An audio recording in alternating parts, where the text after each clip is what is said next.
Welcome back to another episode of Let's Ride with Chris Harris Jr. I am Patrick Chiotti. I'm one of your two hosts of this program. I'm joined, of course, by former Denver Bronco, Super Bowl 50 champion, all-decade cornerback Chris Harris Jr. Chris, good to see you, man. We're coming off a victory where both of your former teams were playing, and I know you inside, you were probably a little torn. You got that powder blue somewhere in the house. I know you still do, but the Broncos put the whooping on the Chargers. They come away with a huge win in LA, their first win in SoFi against the Chargers.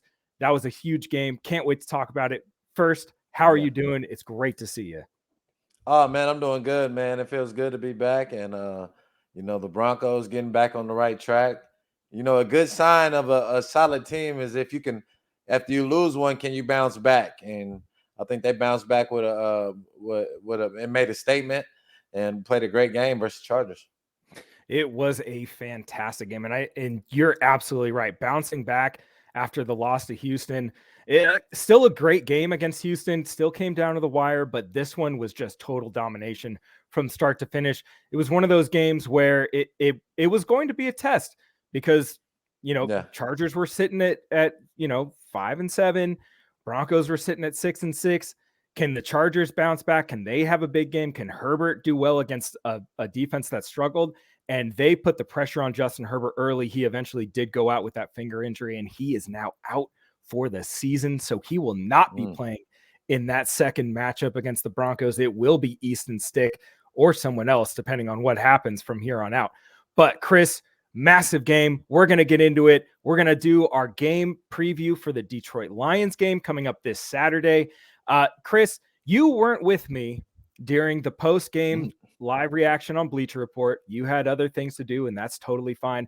But you know what? I got to give you some kudos because you had J-Mac as your X-Factor player of the game, and he ended up being that strap player of the game for the defense. Two of your three keys for the game were completed. They stopped Khalil Mack. They stopped Keenan Allen. The third down conversions, they were 8 for 17. We didn't give that one to him, but 2 for 3, not bad. If you're not listening to the show, if you're not listening to what Chris says, I can't help you. It's just every week you're just tell him, man. Spot on. Before we get into all of the great stuff about the Broncos, we have a message from our sponsors. All the major sports are in action this week, and the college football playoffs are ready to kick off. I can't believe I'm going to have to watch the Ducks play against Liberty in a bowl game. Seems absolutely abhorrent. BetOnline is your number one destination for all your sports wagering info, including news for pro football, the NBA, upcoming fights, and the NHL games this season. Head to their website or app today to get in on the action and see all the updated odds for the week. Remember to use our promo code BELIEVE, that's BLEAV, to receive your 50% welcome bonus on your first deposit. BetOnline, where the game starts. And Chris, where we're going to start is back in SoFi for that game. That was a magnificent game, a great game that was called by Sean Payton, an even better one called by Vance Joseph. They put the beat down on the Chargers, 6 sacks versus them, 9 quarterback hits. This was a huge game for this defense. Your thoughts, your quick reactions on what you saw from the Broncos in this game. Vance Joseph, man, he was aggressive from the start, and putting pressure on Herbert and hitting him and, knocking him out the game. I think early getting the tip ball interception, big. Starting the game out hot. That's a big momentum shift, right? And Justin, when that happens, he kind of gets a little rattled, right? And that's what happened. And the Chargers are just not a contending team right now. And the Broncos went in there in their house, and I'm pretty sure it was every time we played Denver, or we always travel, even when I was with Denver, we always seemed like we took over the Charger stadiums. It always happened like that. So I'm pretty sure they did that again in SoFi, and it was a beautiful game defensively by Coach Joseph. A lot of orange. As soon as the broadcast view came on, and I've been in that stadium, Chris, and you obviously played in that stadium. It's a beautiful stadium, and it's really easy to see colors. and you could see the sea of orange in the lower bowl and the upper bowl. It was awesome to see. I had a couple friends who were there. They said it was quite loud when the Chargers were on offense, which is not normal. And Yes, sir. you could hear Russell Wilson making adjustments at the line of scrimmage on the broadcast. That's unheard of. Normally, they've been having to go to the quick count, the silent count. They did not have to do this game. This was a complete and utter domination of the Chargers. Chris, there were a lot of things in this game that did go wrong early, and it almost felt like the Broncos were going to allow the Chargers to stay in this game. The first pass from Russell Wilson gets intercepted off the hands of Marvin Mims. Just a good play by the DB. Not a great throw by Russ. It was low and inside, should have been outside. Mims couldn't hang on to the ball. And they kind of just let him hang around. There were a couple big drops. Jerry Jeudy had a massive drop in the second quarter after weeks and weeks and weeks of people clamoring for him to get more targets and get the ball thrown to him. He let us down a couple of times. It went in 10-0 at the half. What were your first half thoughts during that game? And especially after that first interception, because that gave them great field position. They were about to score, and then we get a huge classic Vance Joseph 4th and goal, bend don't break situation, and they get that turnover. What were your thoughts on the first half from the Broncos as a whole? Man, I think we've done that a couple of times versus the Chargers, man. We always stop them on those 4th and 1s, man. It's happened. Somebody has to check the history on the Broncos Chargers rivalry games. It's happened a lot. But man, when you see Russ come out there, I think he still threw for over 200 yards, and but it felt like we were winning. It felt like we were blowing this team out, but the game was still close. It was like, how many points did we leave out there? And we did, but we ended up getting it rolling, man, and being able to still get over 20 points, get Cortland a big touchdown. We would have had more, Jeudy, if he gets his feet down, so it's a lot of points out there that we left out that the offense, I think it'll keep them hungry, like, man, we still played good. We dominated them, but we left a lot of points out there that we can improve on and try to make sure we capitalize on that versus the Lions. Yeah, and there were definitely some of those plays that we wanted to get back. Obviously, that first pass, you want that one back. The big miss to Jerry Jeudy, I think, was the play that everybody on Twitter seemed to have a something to chime in about, right? And when you watch that play back, they go with play action. Russ is pushed to his left because of the pressure, so he's got to make a step to his left. Judy's running inside on his route, and it's one of those routes where we're going inside and then we're going to break it out towards the corner, try to get that gap between the safety and the corner. And Derwin James is just sitting on top of him. Russ makes a great throw. So many people were just talking about how bad of a throw this was by Russ. It was exactly where it needed to be. It went right through Jerry's arms. That was inexcusable. After that, I was done. I was like, I don't want to hear another word about this. I don't want to hear I don't want to hear another complaint about Jerry Jeudy not getting his opportunities, because he had 3 plays this game, Chris. 3 plays where he could have made big time catches to put them in situations to score more points. You mentioned the touchdown, dragging the toe. That's a training camp thing. I do that, like, as a DB, when I'm working on getting picks or doing DB work in the red zone, anywhere on the field, right? You're always trying to work on getting your toes down, right? And it doesn't make any sense. Like, man, just going against AB, I knew if the ball was anywhere close or if he had any chance to get his feet down on the sideline or in the end zone, he was gonna drag those toes. Man, that's just those are, man. It's kind of frustrating, because we push so hard for Jeudy, and we pump him up, and we have been cheering on him. But man, those are just things that he's not capitalizing on the opportunities that he does get, right? And it's you want him to do that as a fan, because we see what he can do, we know what he's capable of doing. But it's just frustrating, man. If he can step up his game, man. he'd add a couple more touchdowns, and then maybe his season might look a little bit better. But right now, he's having a down year. Yeah, and this is a guy who's obviously top 10 pick. He's got high expectations. We all know the type of player that he was at Alabama. And then Yeah. you go into this season with the trade rumors, and then we got the complaints about him not getting targets, and it's like, all right, well, when you try to feed him and then you don't produce and you don't make big on those plays, that really hinders you. It really hinders the team.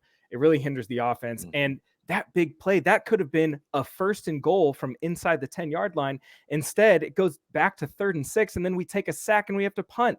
So that's a big loss. That's 7 points that you could have had. It should have been a blowout, Chris. Should have been a blowout. But second half, this team really clicked together. And guess what? We got some big plays from our tight ends this game. Lucas Kroll with the 35-yard catch. Troutman with that little catch and run for the first down late in the fourth quarter. He made Derwin James. That was Derwin James that he made miss and went and got the first down. And that took a lot of time off the clock. That was a good drive right there. That drive took their, when we kind of say like take their soul of the team, I could see when Derwin James missed that tackle, the whole team just like they just gave up. That was huge because Derwin James is the heart and soul of the Chargers, right? So if he misses a tackle on a tight end on a key third down like that they were done. It was over after that. Yeah, think about that.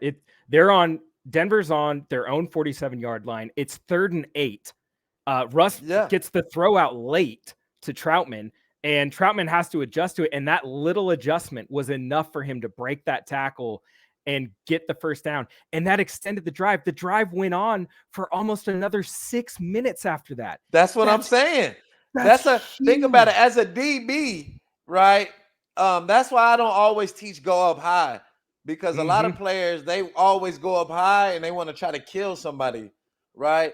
But if you take the proper angle, come low, you get him down, bam, offense gets the ball back. They still have a chance to stay in the game, right? But that missed tackle took 6 minutes off a game, right? And then the offense took advantage of that. That was a good job by the Broncos. Great work. And then, of course, Sean Payton with that beautiful play design, the full house play design from 10 yards out to Troutman, caught the Chargers completely off guard. It was a beautiful play. Beautiful work by Russ. Good find. When's the last time we seen a trick play like that? Oh man, that was straight out of like 1950s, 1960s NFL.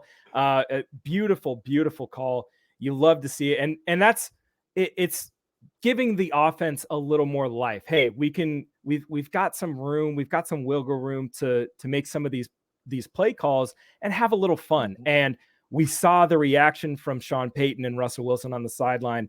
There were a couple of videos that came out. They've been circulating on Twitter. I retweeted one of them yesterday. Sean Payton is coaching up Jerry Jeudy on the sideline. Somebody said it's a heated conversation between Jerry Jeudy and Sean Payton. No, Sean Payton's just being a coach, man. He's having fun, and this offense is going to be getting better. Of course, you're playing a defense that's one of the worst defenses in the league, but this is what we've needed to see from the Broncos offense. It's been too long since the Peyton days, and getting back to fun offensive football. We've struggled for so long. We've had this identity of we're a defensive team and we're a powerhouse team, but our offense is just, down near the bottom. So it's good to have them back. Good to be back. Big team win. Like we said, 6 sacks against the Chargers, 9 quarterback hits. But Chris, that's going to lead us into this next game. One more thing on the Chargers. Yeah. One more thing on the Chargers.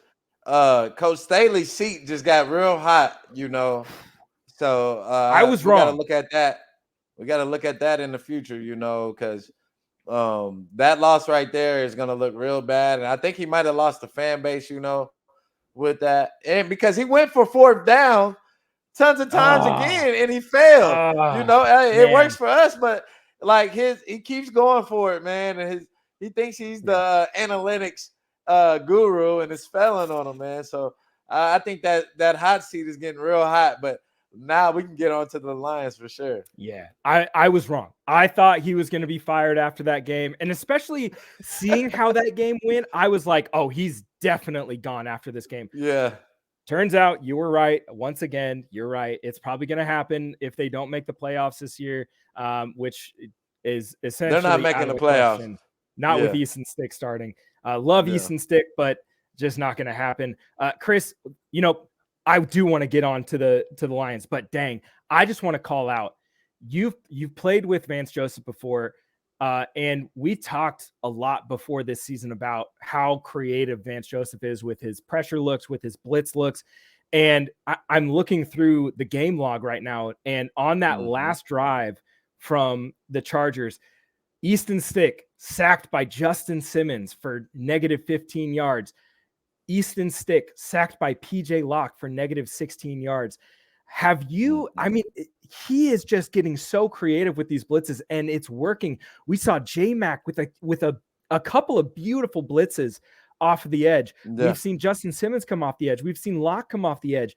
Is this just like, are you in love with what Vance Joseph is doing with this defense, these last 7-8 games?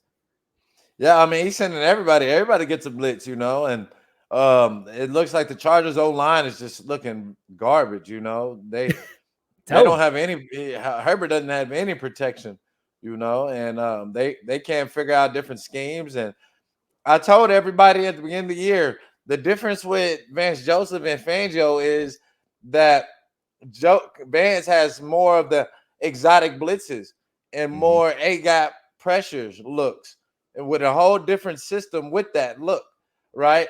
And he's doing it, man.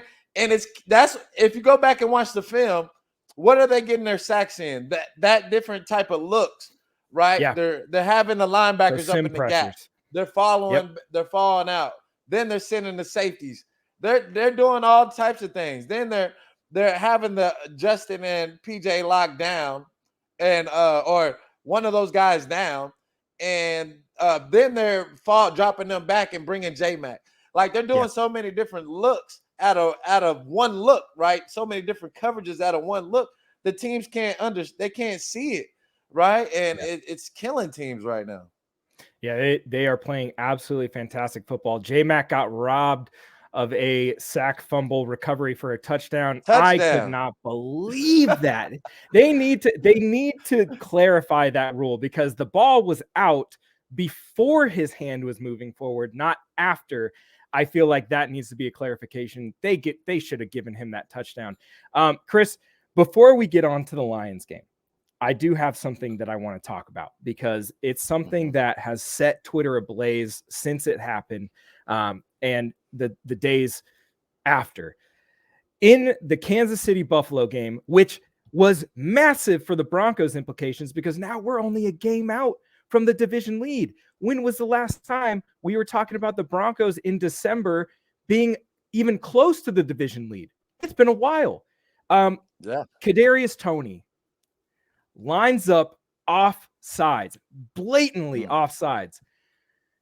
Then one of the greatest football plays that will never count happens, and it causes an outrage. Patrick Mahomes goes to the middle of the field. He's telling Josh Allen that it's a BS call and it's the worst call he's ever seen. And then goes on to blame the referees for tarnishing Travis Kelce's Hall of Fame legacy with absolutely bonkers. And then Andy Reid doubles down and he says, I can't believe that this is a bad look for the NFL. Do you feel like this is just a very overblown thing? They're blaming the wrong person. This should be on Toney, in my opinion, but I want to get your thoughts on this before we get on to the Lions. Yeah. Man, it sounds like he's crying, man. That's what it sounds like, man. It sounds like him and Andy Reid are sounding like some babies, man. And the thing about it is that I've been playing football all my life, bro. I've never got an offensive call, like offensive offsides on offense at playing receiver my whole life. Like, I don't know how that happens, right? You always look at the ref, check with him, make sure you're good. They give you the thumbs up, It's just what you do, man. And Yeah. Just and if I'm a person that's on the point of a stack, right, of a bunch, Yeah. you never crowd the line like that, right? If I'm a receiver, you always try to cheat it back as much as you can, right? Because what's going to happen? You're going to have a nickel or somebody on the point usually pressing you, Yep. and you want to get as much space as you can. So this mistake is clearly on the Chiefs. It's on Tony, and he just made a bonehead mistake. Yeah. Mahomes is crying. Andy Reid is crying. I They've gotten away with so much. Their offensive tackle lines up as a fullback. Like, are we going to talk about that? How yeah. this guy is not leaving on the ball? Like, Yeah. he's that slot receiver, right? So the Chiefs get away They're with a playing the lot of win. things. Yeah. And I'm not trying to hear them cry about the NFL and the refs as much as they've No. helped y'all out over this Yeah. last decade. They've gotten benefit. I mean, they've gotten benefits this year in games. Think about the Minnesota game. Yeah, Blatant PI at the end of yeah, the game. Guy takes his helmet off. They don't call either of them. And it's just you've benefited from calls so much in your career. You've won a Super Bowl off a controversial call. I mean, it just like yeah. have some accountability. You are quite literally the face of the NFL at this point. Have some accountability. You're better than that. You absolutely are better Right, than that. Rip your receiver. Not once did they right. mention him. Not once. How could the referees make this call? How could they do this to us? Blame your guy. Your guy did it. Anyways, I digress. On to the Lions. This is a big game, Chris, because the Lions, although they're 9-4, they have been struggling as of late. And they're still one of the better teams in the league in terms of offensive production. Defense is ranked 25th in the league. Total offense is 7th in the league. This is still a good team. Great run game, like you said, with Montgomery and Gibbs before the show. Jared Goff is still playing well, but he's not playing super well under pressure as of late. This is going to be a massive game. The Lions have, obviously, we don't have injury reports yet, but from the last game, Frank Ragnow missed the last game with a knee injury. He is questionable for this game as of right now. The Broncos had Quinn Miners go out with a knee injury. He is expected to play this week. No word yet on Nick Bonito. He did end up leaving the Chargers game, did not come back. So we will keep an eye out for that.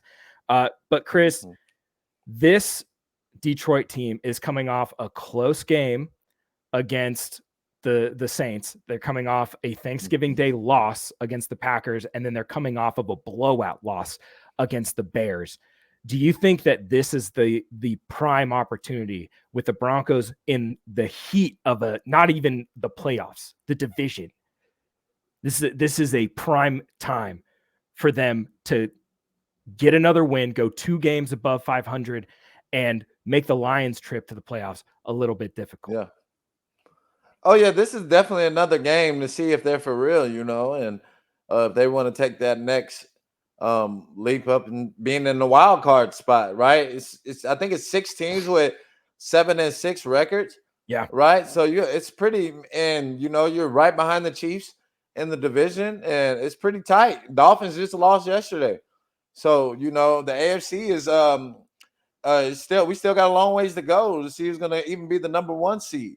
Right. Yeah. So it's a lot of competition, and this game is huge. So it's a primetime game. You're facing another team that's they're probably going to win their division. Yeah. The way the Packers just lost to the Giants, and the Vikings. I mean, they're hanging in there. They're right there. Yeah. But I would say the Lions will probably win their division. So it's a playoff team. It's going to be a great test. And unfortunately, they're not playing too good, right? So yeah, it's a good statement game. I think that Denver can definitely put the league on notice of getting this win. Yeah, it is going to be a big game. I mean, the trend is so crazy. The Lions start out the season beating the Chiefs at Arrowhead, absolutely crazy. They win some very, very big games, but these last few games, Chris, have just not been going the way that they've needed them to. And I think it's because teams are starting to figure out this offense and this defensive scheme a little bit better. They're 2-2 in their last 4 games with the win against Chicago 31-26. They lose to the Packers 29-22. The Packers are playing better as of late, but they're still not, a world beater team. They're having their ups and downs. The Saints game was way too close for comfort, 33-28, and then you lose by 15 to the Bears.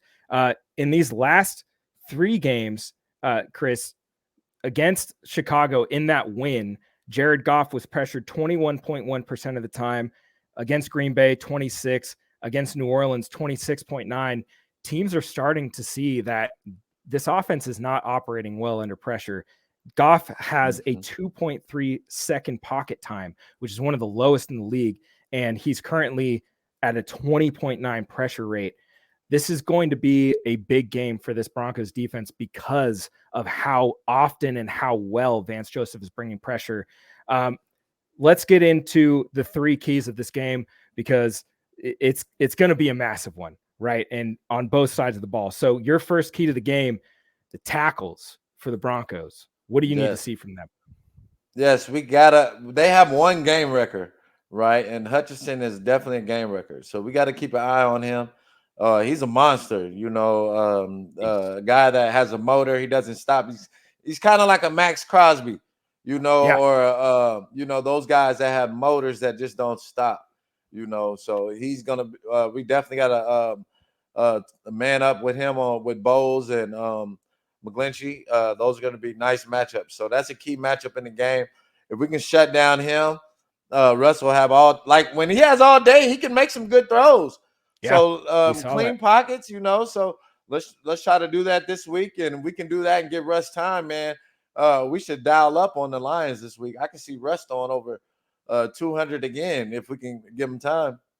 Yeah, let's get another one. Let's get 250 this game. Another note, Aleem McNeil, one of their better defensive linemen, he is out for the rest of the season as well, so he will not be playing in this game.